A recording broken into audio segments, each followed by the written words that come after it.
Lu lagi ngapa? Pusing ya sekarang ya. Itu virus itu ya. Ya, coronavirus atau SARS-CoV-2 dengan kode COVID-19 atau COVID-19. Sampean sih telat melakukan lockdown. Tapi ya lockdown itu apa? Bahasa Indonesia.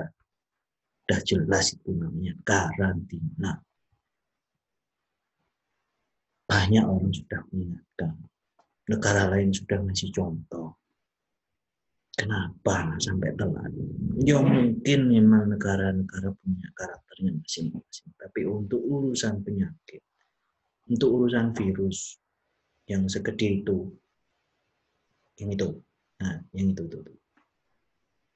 Kita nggak boleh gegabah. Kenapa? Virus barangnya kecil. Kita nggak tahu. Melihat pakai mata juga nggak bisa. Harus pakai indirect test. Dengan apa? Dengan mencoba menganalisa DNA-nya atau RNA-nya. Punya alatnya? Punya. Berapa banyak? Dikit. Udah punya kitnya? Belum. Belum banyak, iya. Itu pun beli kan. Negara kita itu negara kepulauan yang sangat besar. Pintu masuknya sangat banyak. Mau ditutup Soekarno-Hatta aja, nggak akan berdampak. Karena apa? Pintu masuknya sangat banyak. Berapa puskesmas yang punya mesin PCR?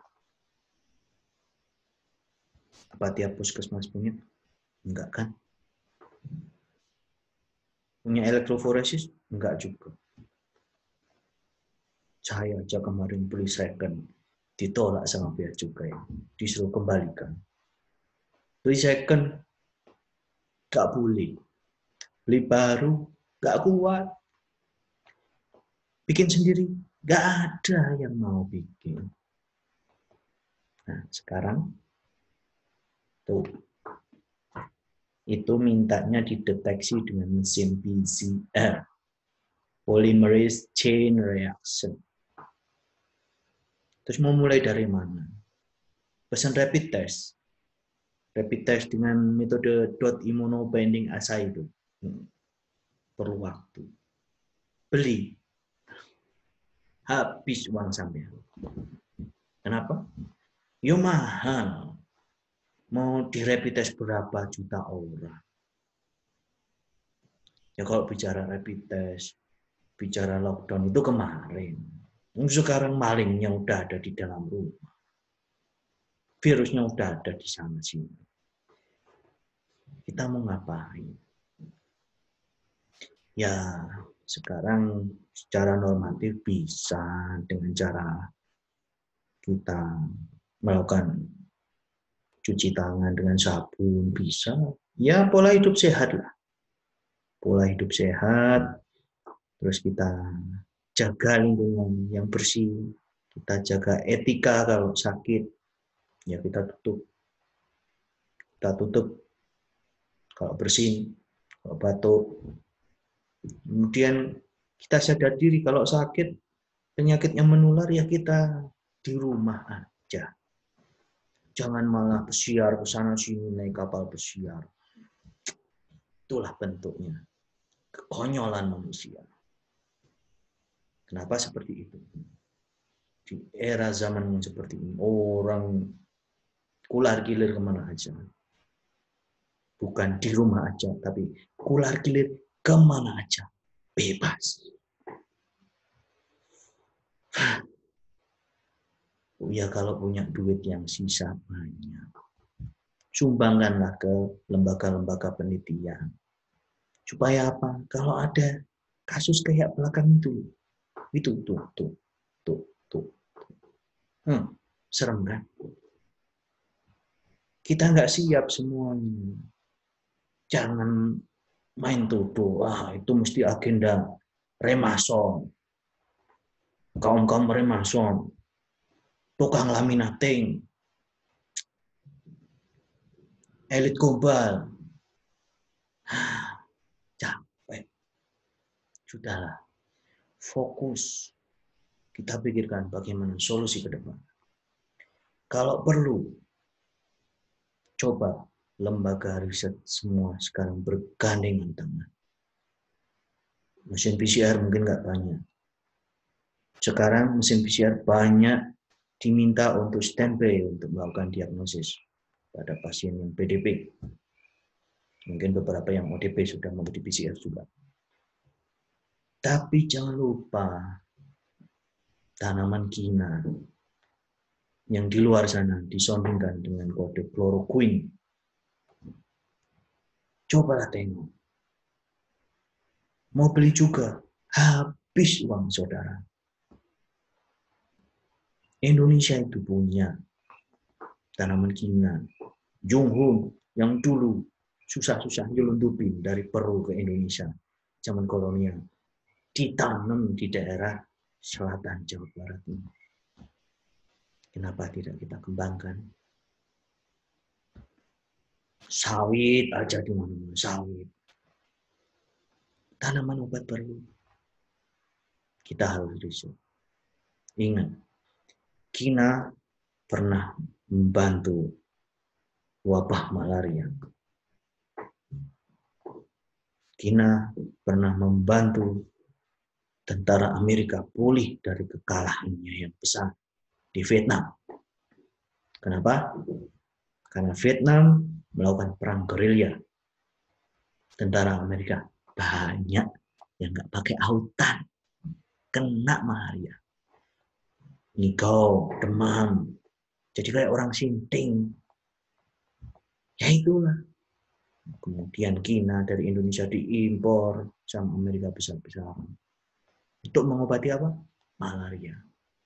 Tapi kesininya kina dianggap nggak efektif lagi untuk malaria.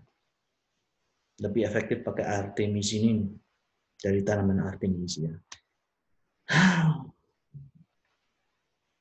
Kina itu tanaman yang dibuat untuk banyak bahan baku obat. Sampai hari ini, di mana Indonesia sudah meninggalkan penelitian kina, di luar negeri banyak lembaga riset yang mencoba apa? Meneliti manfaat kina. Kalau tidak, bagaimana dokter-dokter di Wuhan meresepkan chloroquine bisa efektif untuk COVID-19? Mereka pasti melakukan risetnya. Tapi jangan kita capek-capek dengan polemik. Itu mesti senjata biologis. Seberapa banyak sih informasi yang Anda punya tentang virus? Dengan mudahnya menuduh negara lain. Kalaupun ada manusia sejahat itu, sudah. Nanti Tuhan akan balas. Yang terpenting sekarang, siapkan obatnya. Bukan hanya siapkan perangkat deteksinya, tapi siapkan obatnya. Tanpa mempunyai obat, mungkin populasi manusia berkurang drastis. Butuh vaksin, Anda perlu waktu. Paling tidak 1,5 tahun paling cepat. Menunggu 1,5 tahun. Berapa puluh ribu orang yang akan mati.